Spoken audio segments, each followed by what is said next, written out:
प्यारे, एक जगह संपत्ति के लिए युद्ध हुआ है और एक जगह विपत्ति के लिए युद्ध हुआ है। और पता है, राम जी ने असंख्य राक्षसों को अपने धाम में पहुंचाया। राम राम कहे तनु तजे, पावै पद निर्वाण। लेकिन उस समय पर भी भरत की याद करते रहे हैं, भरत को भूले नहीं हैं। बोले कैसे पता? बोले जब युद्ध समाप्त हो गया था और राम जी आ रहे थे, केवट के घाट पे उतरे हैं, तो हनुमान जी से एक बात करें,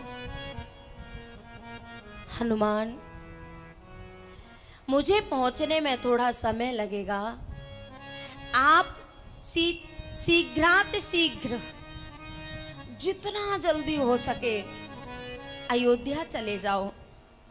बोले क्यों प्रभु, अब तो जा ही रहे हैं, सभी लोग जा रहे हैं विमान से।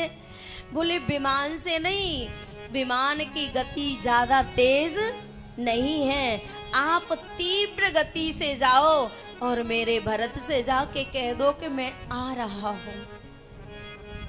बोले आप चल तो रहे हो? बोले नहीं, अगर एक दिन भी जितना समय मिला है उससे एक दिन भी ज्यादा हो गया ना, तो मैं जाऊंगा तो सही, पर मुझे मेरा भरत जिंदा नहीं मिलेगा। जियत न पावऊं वीर। अगर एक दिन भी ज्यादा हो गया ना, तो मुझे मेरा भरत जिंदा नहीं मिलेगा। इसलिए तुम जल्दी से जाओ, मेरे भरत को सूचना दे दो कि मैं आ रहा हूं। इधर एक दिन रह गया है, लेकिन भरत जी अधीर हो रहे हैं, धैर्य का बांध टूट रहा है। रहे एक दिन अवधि अधारा, समुझत मन दुख लहेउ अपारा। कारण कवन नाथ नहीं आयो, कुटिल जाने किधो मोई बिसरायो। भरत जी का धैर्य का बांध टूटने लगा। बोले एक दिन ही तो रह गया है और अब तक नहीं आए, तो हो सकता है कि आ भी नहीं रहे हैं, आ नहीं रहे हैं। नहीं तो एक दिन से क्या फर्क पड़ता था, आ जाते, लेकिन नहीं आए हैं। दुखी हो रहे हैं भरत जी। राम विरह सागर मह, भरत मगन मन होत।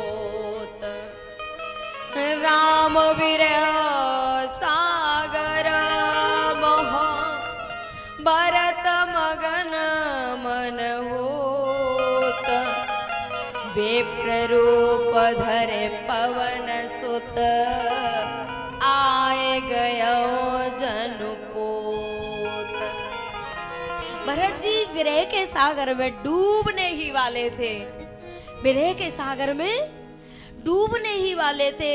उसी समय ब्राह्मण का रूप रख के हनुमान जी मानो नाव बन के आ गए हो भरत जी को उस सागर में से निकालने के लिए। जैसे ही हनुमान जी आए, तो हनुमान जी ने आते ही कहा, भरत जी राम आ रहे हैं, राम आ रहे हैं। भरत जी खड़े हो गए और हनुमान जी से पूछते हैं, को तुम तात कहाँ ते आए, मोए परम प्रिय वचन सुनाए। यही संदेश सरस